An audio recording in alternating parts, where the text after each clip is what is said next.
দুর্নীতিতে অভিযুক্ত কেউ অভিযুক্ত পণের দাবিতে হেনস্থায়, কেউ বিজেপি ঘনিষ্ঠ বলে দাবি।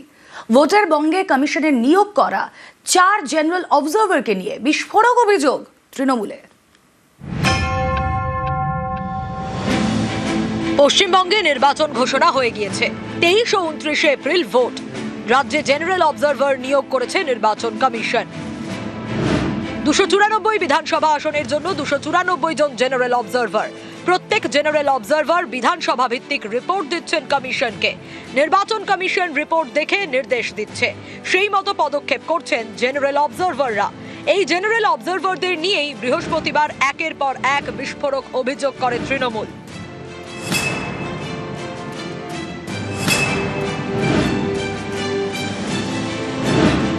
ধীরজ কুমার মালদার গাজলের জেনারেল অবজারভার।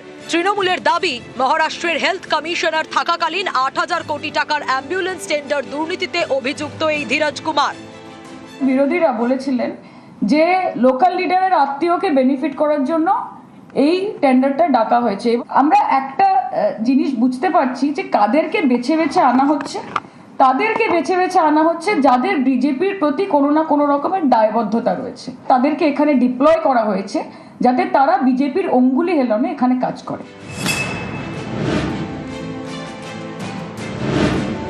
অজয় কেতসারিয়া বনগা দক্ষিণের জেনারেল অবজারভার। তৃণমূলের দাবি, মধ্যপ্রদেশের সাতনার কালেক্টর থাকাকালীন প্রায় 40 একর সরকারি জমিকে ব্যক্তিগত জমিতে পরিবর্তন করানোর অভিযোগ ওঠে তাঁর বিরুদ্ধে। রেওয়া কমিশনারের রিপোর্টে তিনি দোষী সাব্যস্ত হন। তারপরেও মধ্যপ্রদেশের বিজেপি সরকার তাকে ক্লিন চিট দেয় বলে দাবি। ছবিটা আপনারা দেখুন। অজয় কাটিসারিয়া বনগা দক্ষিণের ইনি অবজারভার হিসেবে এসছেন। কিভাবে জ্ঞানেশ কুমার বেছে বেছে লোক পাঠাচ্ছেন দেখুন, তার বস অমিত শাহের পরামর্শে। এর আগে মধ্যপ্রদেশে বিজেপি সরকারের সময় সাতনায় কালেক্টরেটে কাজ করতেন। তার নামে দুর্নীতির অভিযোগ আসে। তৎকালীন মধ্যপ্রদেশ সরকার শিবরাজ সিং চৌহান একটা কমিশন চালায় এবং তাই তিনি দোষী সাব্যস্ত হন। 2025 সালে 7ই নভেম্বর গভর্নমেন্ট চেঞ্জ হয়ে যায়। তার পরবর্তী যে বিজেপি সরকার আসে তারা আবার একটা কমিশন বসিয়ে তাকে ক্লিন চিট দেন। তার মানে এক বিজেপি সরকার তাকে দুর্নীতির জন্য অভিযোগ করছে, আরেক বিজেপি সরকার তাকে দুর্নীতির জন্য ছাড় দিচ্ছে। এই লক্ষ্যে আমাদের বনগা দক্ষিণে শ্রী জ্ঞানেশ কুমার, জ্ঞানের ঈশ্বর, আমাদের অজ্ঞান করার জন্য একে পাঠিয়েছেন।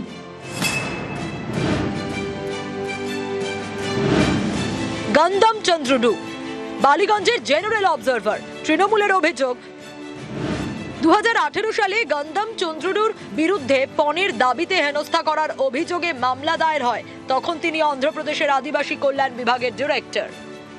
বালিগঞ্জে যে ভদ্রলোককে নিয়োগ করা হয়েছে সেটা একটা সাংঘাতিক ব্যাপার। গন্ধম চন্দ্রডু ফৌজদারি মামলা, পণ লেনদেন, ডাউরি, হ্যারাসমেন্ট অন্ধ্রপ্রদেশে করেছেন। আদিবাসী সম্প্রদায়ের সঙ্গে বিশ্বাসঘাতকতা করেছেন। আদিবাসীদের সঙ্গে সত্যি বিজেপি কি চোখে দেখে এই গন্ধম চন্দ্রডু সেটা দেখিয়ে দিয়েছেন অন্ধ্রপ্রদেশে। সরাসরি বিজেপির আস্থাভাজন এবং বিজেপির যাকে বলে ঘনিষ্ঠ আমলা, এই রকম লোককে আমাদের বালিগঞ্জে পাঠানো হয়েছে। এই প্রত্যেকটা ঘটনা প্রমাণ করে শ্রী জ্ঞানেশ কুমার তিনি এই 294টা কেন্দ্রে একদম যাকে বলে টোটাল স্ক্যাম করছেন। অরিন্দম ডাকুয়া উত্তর 24 পরগনার মধ্যমগ্রামের জেনারেল অবজারভারের দায়িত্বে। তৃণমূলের দাবি, তিনি ওড়িশার মুখ্যমন্ত্রীর ব্যক্তিগত সচিব ছিলেন। ওড়িশার বিজেপি সরকারের মুখ্যমন্ত্রীর অফিসের গুরুত্বপূর্ণ পদেও ছিলেন। মধ্যমগ্রামের অবজারভার অরিন্দম ডাকুয়া, ওড়িশা যে বিজেপি সরকার স্থাপিত হলো, মুখ্যমন্ত্রীর নাম হচ্ছেন মাননীয় শ্রী মোহন চরণ মাঝি। তার অফিসে সিএমওতে সচিব হিসেবে কাজ করতেন। এটা মানে বোঝা যায় যে কেমন লোককে পাঠানো হচ্ছে, যে এটা কোনো এটা টেকনিক্যাল পোস্টিং নয়। রাজনৈতিক অফিসের সঙ্গে মন্ত্রীর অফিসে সিএমওর সরাসরি লিয়াজও করতেন। তো এই সব লোকজন আমাদের এখানে আসছে।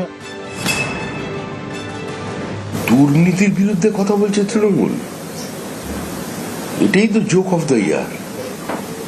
দুর্নীতি আর তৃণমূল তো সমার্থক শব্দ, দুজনকে দুজন থেকে আলাদা করা যায় না। নিউজ 18 বাংলা।